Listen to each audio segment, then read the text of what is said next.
మిగలవట. ఒకడు వీడియో పెట్టాడు, నన్ను మోసం చేసేసింది, నా డబ్బులన్నీ తినేసింది, నన్ను మొత్తం వాడేసుకుంది, తన కూతురు మెచ్యూరిటీ అయితేనట వీళ్ళు 1,50,000 ఇచ్చాడు. ఎవడెమ్మన్నాడు నిన్ను? సిగ్గుందా మాటకి? మళ్ళీ వీడు ఏం చెప్తున్నాడు తెలుసా? మీరిద్దరం చాలా గాఢంగా మనవరాల వయసు వచ్చిన వాళ్ళు ఉంటే వీళ్ళిద్దరు గాఢంగా ప్రేమించుకున్నారట. వీడికి జరిగింది ఏంటి చెప్పనా? రొట్టె తునకు కూడా మిగలపోతే పురుగుల మందు ముందు పెట్టుకుని, పురుగుల మందు డబ్బా కత్తోటి పక్కన పెట్టుకుని నేను చచ్చిపోతాని ఆడదానికన్నా దారుణంగా ఏడుస్తూ సోషల్ మీడియాలో వీడియో పెట్టాడా?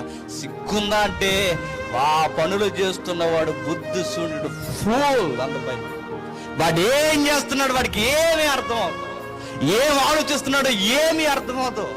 మరి తెలుసన్నారో తెలియకన్నారో తెలియదు కానీ పెద్దలు ఒక మాట అంటారు, ఇక్కడ నుంచి అక్కడికి రారా అంటే ఎవ్వరు రాడంట, కానీ 7 సముద్రాల అవతల జలకన్య పిలుస్తుందంటే వెళ్ళిపోతారట. పోవడానికి, నాశనం అయిపోవడానికి. గుర్తుపెట్టుకోండి, నీ స్త్రీని కాదని, నీ సొంత బావిని కాదని పరాయి వారి బావిలో నీళ్లు తాగుతామంటే ప్రతి ఒక్కడి గతి ఏమవుతుందని బైబిల్ చెబుతుందంటే రొట్టె తునకలు కూడా మిగలవట. ఒకడు వీడియో పెట్టాడు, నన్ను